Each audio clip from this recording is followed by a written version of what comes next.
In this episode of Extraordinary, I'll be showing you how to take advantage of bad weather when taking your images. And then we'll go into post and I'll show you how I edit mine.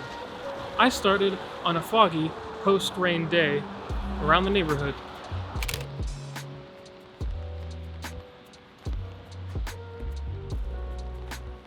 Bad weather can sometimes make for great images with unique properties. A good tip is to follow the light, in this case artificial light at night, and use the fog's diffusion to your advantage.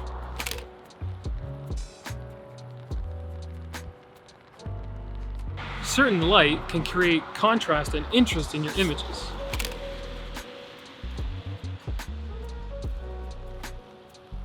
Some of the images I took were in a black and white profile, so then I could preview the images exactly how I imagined them.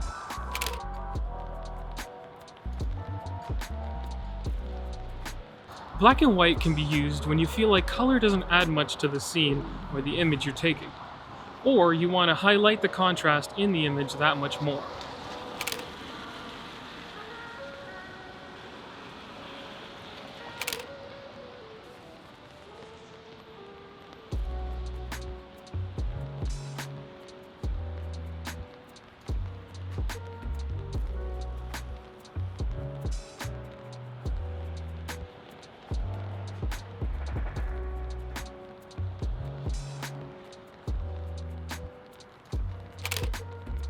These two images were taken on a different rainy day, and as you can see, the wet environment adds a glossiness and reflection of light to your image that wouldn't otherwise be there.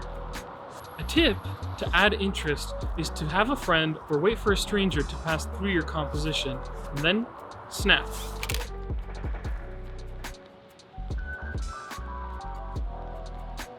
Don't be afraid to take photos that you think might not turn out. In this image, I had a combination of colors, light from the inside and outside of the car, and I thought it was an interesting outcome. Although not award-winning, I still liked it a lot.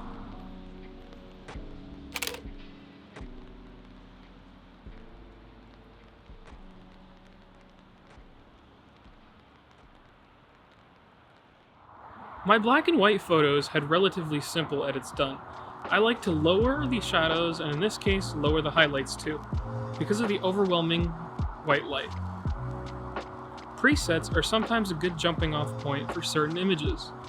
Here I have some from Adobe's site, but oftentimes they are built for specific images and won't match yours.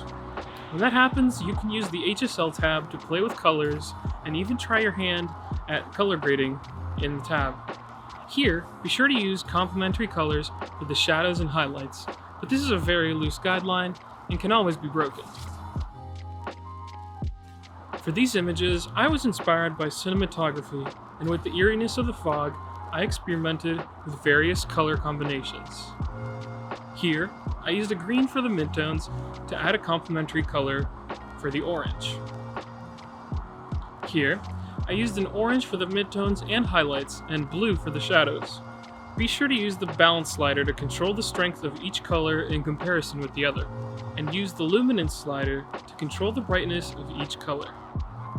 Blending controls the transition between the two colors, and that can also come in handy.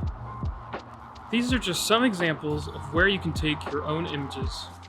Thanks for watching. Click through to watch another episode, or leave a comment below with any questions or experiences you've had with these techniques.